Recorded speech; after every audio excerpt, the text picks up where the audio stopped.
My name is Josiah Jones. It is December 3rd, 2021, and this is my research presentation project for Advanced Composition Course 1 2017.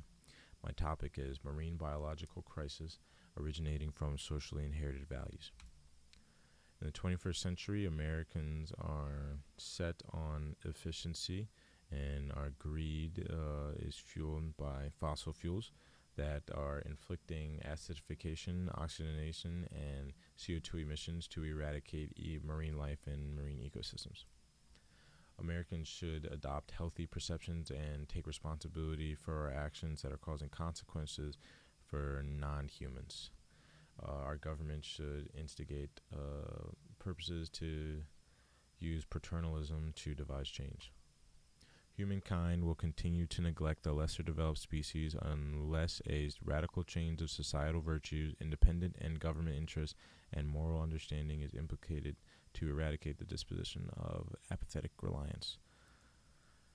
There is a connection between predictions and climate change devices that will be industrially created, because predictions are what tell us when climate change will affect what and how and to what degree.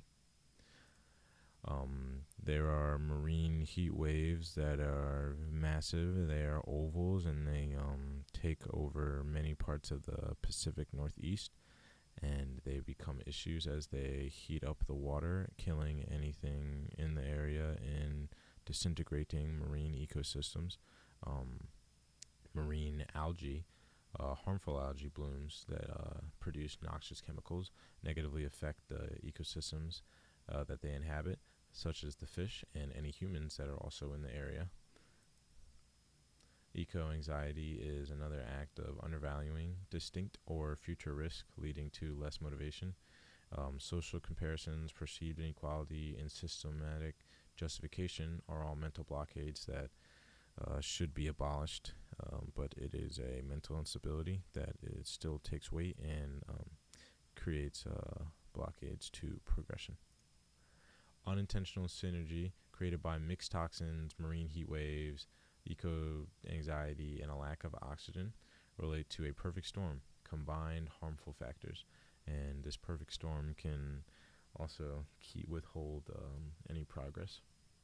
Fragmentation agency creates the idea that climate change convergence is applied by multiple independent variables or specifically nations and their differing views. As long as nations see no incentive of having trustworthy relations, then the destruction of the common will still occur. Individual rationality and collective rationality, what should I do versus what should we do, are questions that plague the minds of the higher power. But there isn't a question of what should we do, because we know what we should do. The tools continue to materialize. It's all about who should use them and when. When doesn't really need to be answered, because now is a good time. The human and non-human life are connected because non-humans are used for testing, for research on human disease. It is illegal to submit a drug to be certified by the FDA without being tested on any animal. And fish are also edible research, so they feed our children. But would it be wrong to think that fish have rights to life? So would that mean that we treat them unjustly continually? We can treat fish justly, but they do not have rights, because rights are communal, and it's a human-created construct. So only humans have rights, but fish are still valuable intrinsically and even extrinsically. I conducted a survey using a pool of 28 individuals involved in higher education, be it a student, professor, or alumni.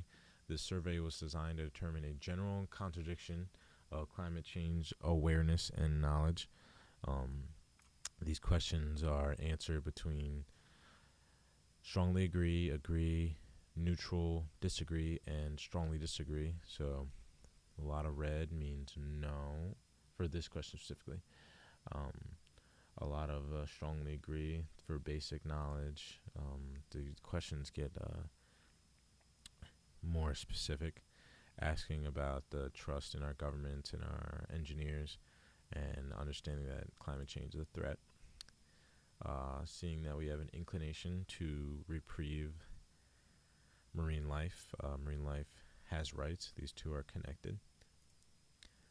Donating has a very big agree, and there are big problems rather than marine life.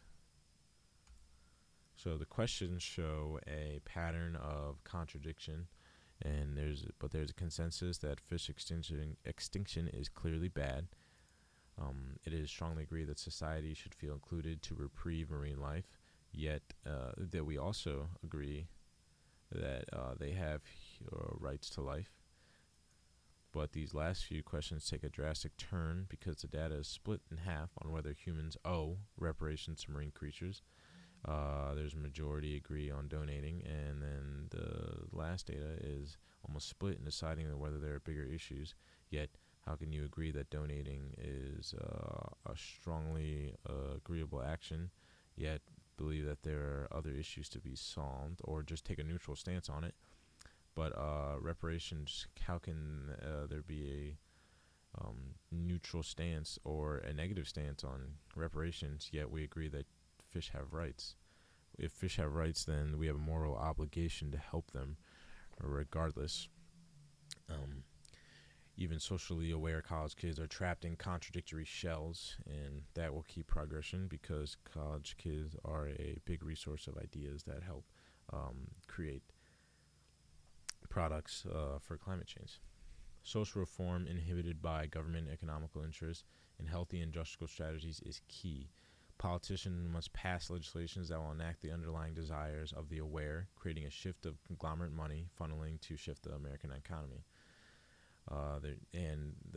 Teaching children, teaching in schools that greed is not a respectable value and that our ecosystem should be valued, and efficiency should not go over the morality and intrinsic value of animal life. Sure, there are microbacterias and that eat plastic or chemical waste, and there are definitely scientific products that will be made, but as long as there's a benighted barrier to seeing the worth in them, then they will not be wide-spreading solutions. Communities must demonstrate to their mayors, governors, and senators that there is a need for recyclable goods.